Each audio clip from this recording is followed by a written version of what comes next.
Stupid news day. In politics, sometimes we have big news days. Oftentimes we have slow news days.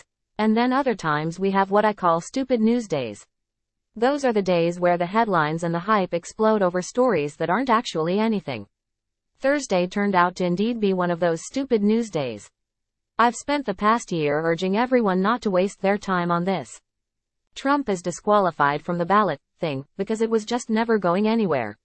Even if it worked, Trump was only going to be removed from the ballot in states where he wouldn't have gotten any electoral votes to begin with.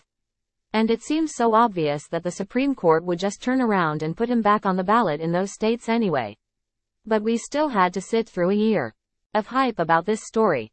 People on Twitter convinced themselves that it would become a viable idea if they repeated it often enough and emphatically enough. Professional opportunists in the pundit class decided that they could get a whole lot of retweets and popularity by hyping this idea as if it were magically going to work, even though they had to know that it wasn't going anywhere. And on Thursday, we saw what the inevitable result is when a simplistic non-viable Twitter idea comes face to face with the real world. The Supreme Court seemed to laugh off the whole argument, and now every legal expert expects it to reinstate Trump to the ballot. The Supreme Court is highly corrupt in its own right.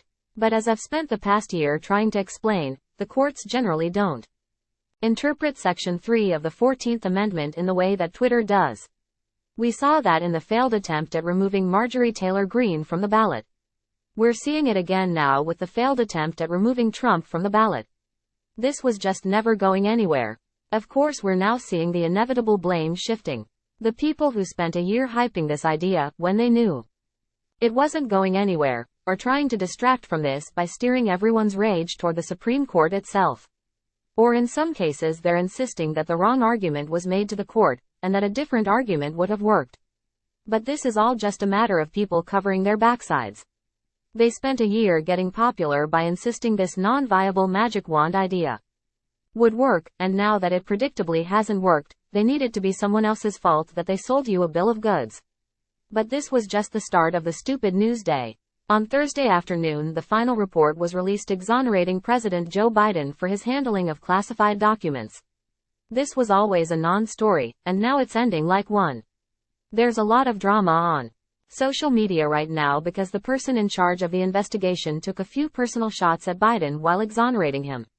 But this isn't something that anyone will care about or remember. It's not a story that anyone will be talking about by this time next week.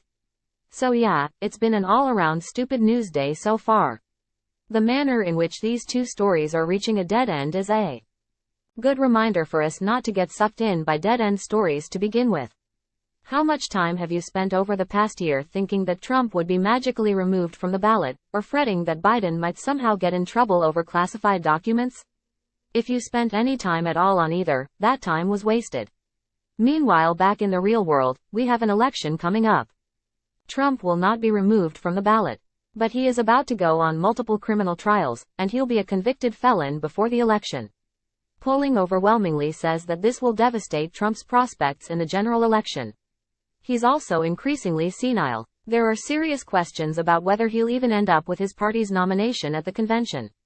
Trump's criminal trials are likely to have the kind of impact, in at least incremental fashion, that the Trump is disqualified thing was never going to have. Oh, and by the way, Trump is the one who's going on criminal trial for classified documents. On a stupid news day like this one, let's be sure to remember what the real stories are.